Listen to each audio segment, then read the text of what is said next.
En la hora de la verdad y con el patrocinio del Banco Popular, siempre se puede, somos Grupo Aval, llega el editorial de Fernando Londoño.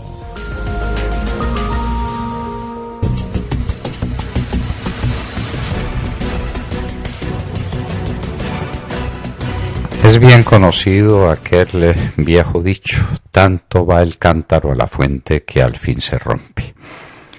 De tanto hablar de guerra, vamos a tener una de verdad. Ha pasado más o menos desapercibida para una opinión pública desgastada en su sensibilidad. Un par de acontecimientos que hubieran sacudido a cualquiera otra nación de la tierra. En Tumaco, Nariño, en las vecindades de Tumaco, en un lugar que se llama Llorente, que está al final de la carretera entre Pasto y Tumaco, se presentaron unos miembros de la Policía Nacional para erradicar unos cultivos ilícitos. Llorente ha sido desde hace mucho tiempo una fuente incesante de malestar social y de negocio del narcotráfico. Pues inmediatamente llegaron lo que llaman los campesinos, que no son los campesinos sino los cocaleros movidos por las FARC para impedir el trabajo de la policía. Y vinieron los ataques a la policía, porque no se trataba de una manifestación pacífica de gente gritando arengas, sino de hombres enfurecidos armados con toda clase de armas, desde las más elementales, palos, garrotes, machetes y también metralla, como lo dicen en audios que para una opinión estupefacta no han tenido la importancia que debieran tener. Luego unos disparos de lao y unos muertos.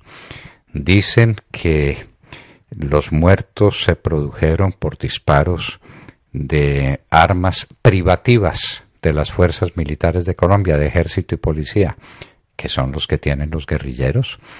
¿Cuántas armas de los guerrilleros, de los bandidos de las FARC no provienen de policías y de soldados muertos en acción? ¿Cuántos? En emboscadas infames, en trampas mortales de las minas antipersona. Lo primero que se roban son los fusiles, como lo veíamos en el ataque también reciente a la policía, cuando llegan los guerrilleros a robarse los fusiles de los policías muertos. De manera que eso no dice nada. Lo que dicen muchos son los audios y los videos grabados por la misma policía, que espantarían en cualquier otro lugar de la tierra, menos en Colombia, que parece ya curada de espantos. 2 días después, también en las vecindades, en un lugar que se llama El Charco, muy cerca de Tumaco, aparecen unos bandidos de las FARC y de las no FARC, unos narcotraficantes, discutiendo sobre las rutas y discutiendo sobre los repartos, y eso terminó en una balacera con 9 muertos. Entonces van 16 muertos en 2 días en el país del Premio Nobel de la Paz. Muy bien, entonces esa noticia tampoco tiene la significación que debiera tener en una opinión pública que decimos ya tiene desgastados los perfiles de su capacidad de respuesta ante estos hechos, porque no los analiza, no los mira con cuidado. Y hay otra noticia sorprendente y proviene de la misma Federación Nacional de Cafeteros. Estamos en la parte del año en que más café se recoge en Colombia, en el mes de octubre, y no hay recolectores de café. Pero ¿cómo se salva la cosecha cafetera? Porque vienen recolectores de Venezuela. No son recolectores, ellos en Venezuela no recogían café. Vinieron a ganarse la vida de cualquier manera, a partirse el alma a dentelladas contra el destino terrible que tienen en su país y hacer cualquier cosa que les permita sobrevivir. Y esa cualquier cosa es coger café en los campos colombianos. Y uno se hace una pregunta elemental: ¿y dónde están los recolectores tradicionales del café en Colombia? Están en las zonas cocaleras, del café a la coca. La gente, los campesinos, se fueron y se convirtieron en cocaleros, se convirtieron en delincuentes, se convirtieron en súbditos de los narcotraficantes y de los miembros de las FARC. De manera que los campos cafeteros quedaron despoblados.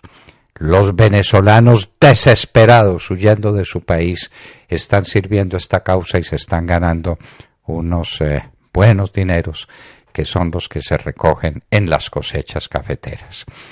Estas noticias todas en su conjunto nos previenen frente a un hecho fundamental, y es que tanto va el cántaro a la fuente que al fin se rompe. Tanto hablar de guerra y estamos organizando una guerra de verdad. La guerra de la coca, que podría hacer membranza de las famosas guerras del opio que estallaron en China en el finales del siglo XIX y comienzos del siglo XX, las guerras del opio, las guerras de la coca. Ya estamos en esta guerra de la coca ya ha producido suficiente cantidad de muertos en Colombia, inclusive muertos tan ilustres como Luis Carlos Galán y como Guillermo Cano, cuya memoria estamos maltratando y pisoteando de manera infame, adhiriendo, quien lo creyera, adhiriendo en el diario El Espectador, de donde que era la tribuna de ese gran colombiano y de ese gran periodista que fue Guillermo Cano, adhiriendo a sus asesinos, a los asesinos narcotraficantes. El narcotráfico ya ha producido suficiente cantidad de muertos en Colombia. Por ahí anda una película sobre las hazañas de Popeye que los colombianos deben mirar para que no se borre de su memoria lo que fue esas épocas amargas, una especie de guerra que estaba centrada en el narcotráfico. La que viene parece peor, porque nunca estuvo tan favorecido el negocio del narcotráfico como ahora. Nunca se instaló en las zonas limítrofes del país con el éxito con que se está instalando ahora. Nunca hubo un gobierno tan impotente, tan lejano, tan distante, tan mentiroso como este gobierno del presidente Santos, que es una condición fundamental para que prospere el negocio de la cocaína, y con el negocio de la cocaína lo que viene anejo: la destrucción de las costumbres, el armamento en manos de bandidos y los disparos con ese armamento. Estamos al borde de una guerra de verdad, que va a estallar en distintas zonas del país, en Tumaco, en todo el departamento de Nariño, en Barbacoas, también en el Putumayo, también en el Caquetá, también en Arauca, también en el Catatumbo, zona colindante con Venezuela, que ya nos los decía Asdrúbal Aguiar, lo que tiene Venezuela por mando es un cartel de la cocaína, el cartel de los soles con la cocaína colombiana, porque en Venezuela, para aventura de ellos, todavía no producen la coca, sino que apenas la trafican. Colombianos, estamos al borde de una catástrofe, estamos al borde de un desastre. Nos están armando la guerra de la coca. ¿Qué nos repetimos? Nos repetimos. Nunca serán suficientes las advertencias que se hagan para que el país recapacite, para que se dé cuenta de lo que está ocurriendo. Ya lo dejaron sin los instrumentos adecuados para combatir la cocaína: los bombardeos, la fumigación aérea, las extradiciones, la extinción de dominio, la lucha contra los precursores químicos. Todas esas banderas quedaron arriadas por este gobierno. Hay que obligarlo a que vuelva a empuñar las armas legítimas del Estado para defender a Colombia de lo que se viene encima: la guerra de la coca, más terrible y más cruel que todas las guerras que hemos vivido. Por ahora están los síntomas. El único sitio con pleno empleo es el sitio donde se produce y donde se trafica coca y se trafican coca y cocaína.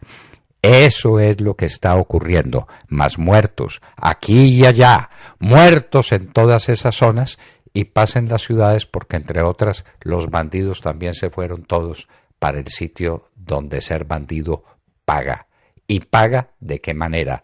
Hasta con curules con las FARC, con dinero del Estado para construir caminos vecinales y para adelantar una reforma agraria, disculpas para financiar con dinero del Estado lo que se viene, lo que ya llegó, la guerra de la coca.